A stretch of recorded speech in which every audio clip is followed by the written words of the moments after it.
जय जगन्नाथ जय श्रीराम बंधुगण सर्वप्रथमे आपण मानंकु ओडिया नववर्ष उपलक्षे अनेक अनेक शुभेच्छा एवं शुभकामना।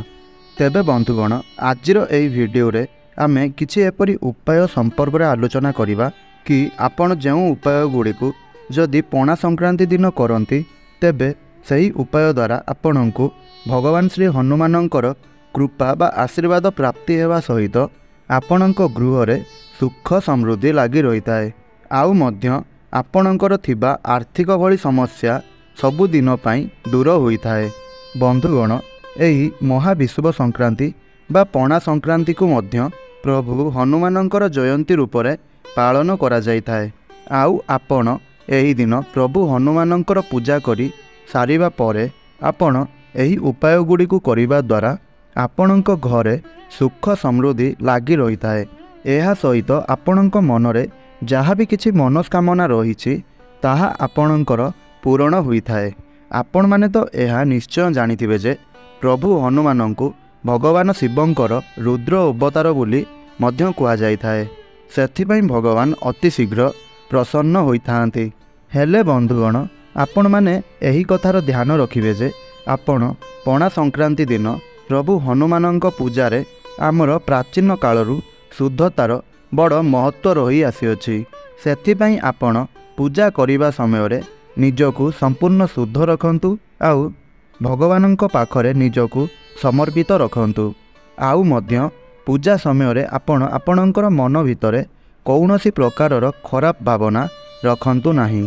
तो बंधुगण वर्तमान आसंतु जानिबा सही सब उपाय संपर्क रे जाहाकु आपण करिबा द्वारा आपणंकर गृह रे सुख और समृद्धि लगी रहिबो।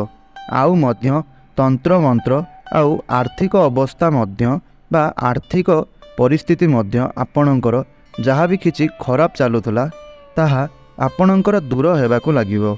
आउ आपणंकर जहाँ भी किछि दुर्भाग्य तिला ताहा आपणंकर सौभाग्य रे परिणत हेबाकु लागिबो।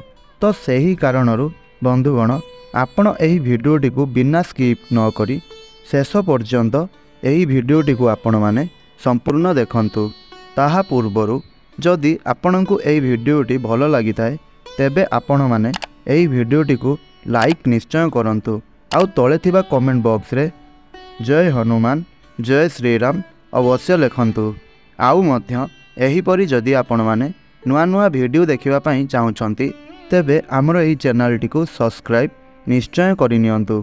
तेबे बंधुगण आसंतु वर्तमान जानिबा जदि आपणंक जीवन रे किछि आर्थिक समस्या चालुछि तेबे ताहाकु आपण किपरि दूर करिवे आउ केउ उपाय कले एही पणा संक्रांति दिन आपणंकर जीवन रे चालुथिबा आर्थिक समस्या सबु दूर हेबो।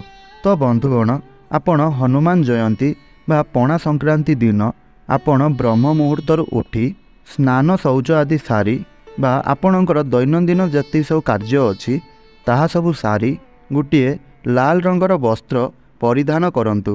आउ तापरे आपण आपणंकर घर पाखरे थिबा कौनसी हनुमान मंदिर को जाआंतु। आउ प्रभु हनुमानंकर पूजा अर्चना करी लाल रंगर गुप्तरी प्रभु हनुमानंकु अर्पण करंतु। आउ आपण पूजा करि सारिबा परे आपण प्रभु हनुमानंकर गळारे पड़िथिबा फूल मध्यरु किछि फूल आउ सिंदूर नेई करी निजर घर को आसंतु। आउ जहाँ किसी आपण सेठारु आनिथिबे ताहाकु लाल रंगर कपड़ारे बांधी ताकु एक पुटुली प्रस्तुत करंतु। आउ ताहाकु नेई निजर व्यवसाय स्थल रे बा आपणंक घरे जेउठारे धन रखुचंती सेही स्थान रे नेई रखि दियंतु।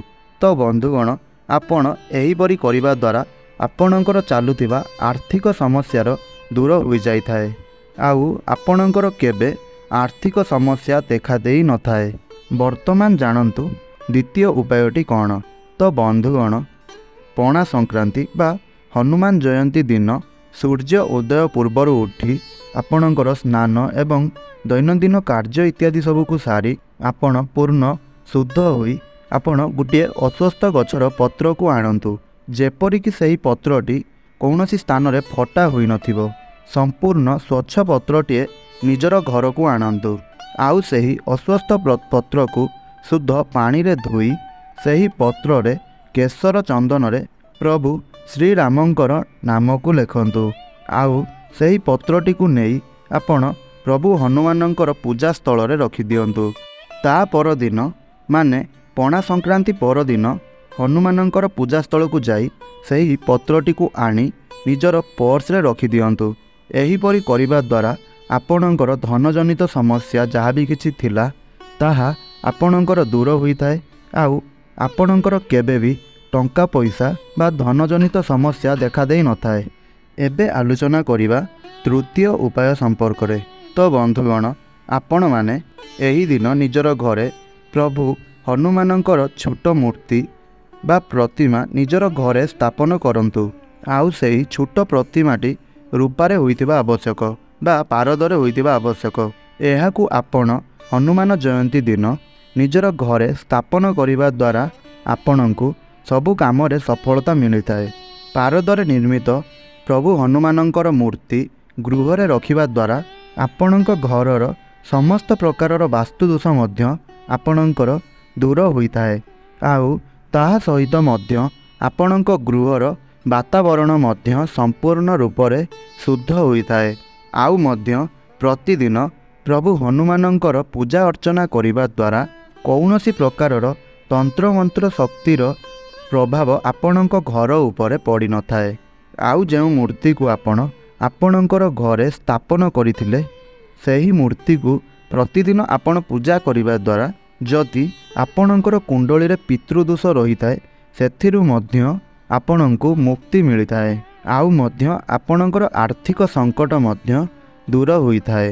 ବନ୍ଧୁଗଣ, 4 ନମ୍ବର ଉପାୟଟି ହେଲା ଆପଣ ହନୁମାନ ଜୟନ୍ତୀ ଦିନ ସନ୍ଧ୍ୟା ସମୟରେ ଆପଣଙ୍କ ଘର ପାଖରେ ଥିବା କୌଣସି ପ୍ରଭୁ ହନୁମାନଙ୍କର ମନ୍ଦିରକୁ ଯାଆନ୍ତୁ। ଆଉ ସେଠାରେ ଆପଣ ପ୍ରଭୁ ହନୁମାନଙ୍କ ସମ୍ମୁଖରେ ଗୋଟିଏ ଶୁଦ୍ଧ ଗାଈର ଘିଅ ବା ଗୋଟିଏ ରାଶି ତେଲର ଅଖଣ୍ଡ ଦୀପ ଆପଣ ସେଠାରେ ଜଳାନ୍ତୁ। ଆଉ ସେହି 2ଟି ଅଖଣ୍ଡ ଦୀପକୁ ଜାଳିବା ପରେ ଆପଣ ପ୍ରଭୁ ହନୁମାନ ଚାଳିଶାର ପାଠ କରନ୍ତୁ।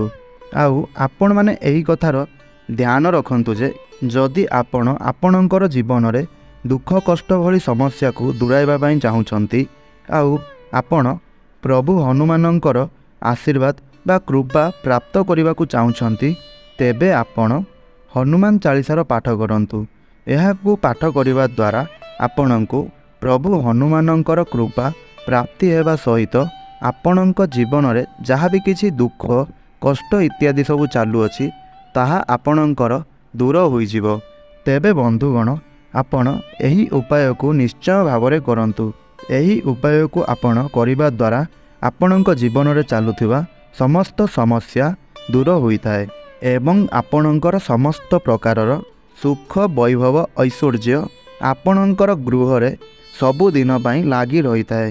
ତେବେ ବନ୍ଧୁଗଣ, 5 ନମ୍ବର ଉପାୟଟି ହେଲା ଏହି ଦିନ ଆପଣ ବ୍ରହ୍ମ ମୁହୂର୍ତ୍ତରୁ ଉଠି ଆପଣଙ୍କର ନିତ୍ୟକର୍ମ ସାରି ଠାକୁର ଘରେ ପୂଜାପାଠ କରିସାରିବା ପରେ ରାମରକ୍ଷା ସ୍ତୋତ୍ରମ୍ ପାଠ କରନ୍ତୁ ଓ ସେହାକୁ ପାଠ କରିସାରିବା ପରେ ଆପଣ ପ୍ରଭୁ ହନୁମାନଙ୍କୁ ଗୋଟିଏ ପାନପତ୍ରରେ ଗୁଡ଼ ଓ ଚଣା ରଖି ପ୍ରଭୁ ହନୁମାନଙ୍କୁ ଭୋଗ ଅର୍ପଣ କରନ୍ତୁ। ଆଉ ଭଗବାନଙ୍କୁ ଆପଣଙ୍କ ଜୀବନର ଚାଲୁଥିବା ସମସ୍ତ ସମସ୍ୟାର ନିବାରଣ କରିବାର ପ୍ରାର୍ଥନା ମଧ୍ୟ କରନ୍ତୁ। ଏହିପରି କରିବା ଦ୍ୱାରା ଆପଣଙ୍କ ଗୃହରେ ସଦାସର୍ବଦା ସୁଖ ଶାନ୍ତି ଲାଗି ରହିଥାଏ। ଆଉ କେବେ ମଧ୍ୟ ଗୃହରେ ଅଶାନ୍ତି ଦେଖାଦେଇ ନଥାଏ। ଆଉ ମଧ୍ୟ ଏହି ଦିନ ଆପଣ ବା ହନୁମାନ ଜୟନ୍ତୀ ଦିନ ଆପଣ ପ୍ରଭୁ ହନୁମାନଙ୍କୁ ପ୍ରସନ୍ନ କରିବା ପାଇଁ ଆପଣ ପ୍ରଭୁ ହନୁମାନଙ୍କର ମୂର୍ତ୍ତିରେ ଗୋଲାପ ଫୁଲରେ ପ୍ରସ୍ତୁତ ମାଳା ଅର୍ପଣ କରନ୍ତୁ। ଆଉ ଗୋଟିଏ ନଡ଼ିଆରେ ସ୍ୱସ୍ତିକ ଚିହ୍ନ ଅଙ୍କନ କରି ସେହି ନଡ଼ିଆକୁ ଆପଣ ପ୍ରଭୁ ହନୁମାନଙ୍କୁ ଅର୍ପଣ କରନ୍ତୁ। ଏହିପରି ଆପଣ କରିବା ଦ୍ୱାରା ଯଦି ଆପଣଙ୍କର ଖରାପ ସମୟ ଚାଲିଛି ତାହା ଆପଣଙ୍କର ନିଶ୍ଚିନ୍ତ ଭାବରେ ଦୂର ହୋଇଥାଏ।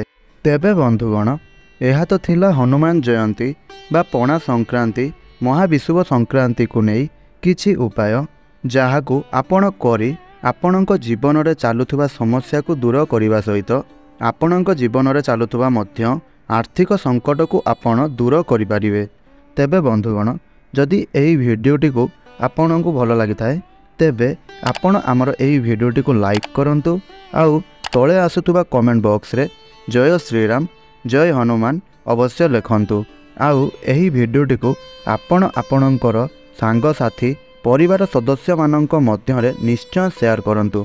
आउ एहीपरि वीडियो प्रतिदिन देखिबा पई आमर एही चैनल टी को शेयर करंतु आउ सब्सक्राइब करंतु। आउ पाखरे आसुतबा बेल रो आइकन को प्रेस करी ऑल रे सिलेक्ट करंतु, जहा फल रे आमे अपलोड करुतबा प्रतिदिन रो वीडियो आपणक पाखरे सर्वप्रथमे पहुँची पारिबो। आउ बंधुगण आपण माने आमर एही भिडियोटी को शेष पर्यंत देखिथिबारु बहुत बहुत धन्यवाद। जय श्रीराम जय जगन्नाथ।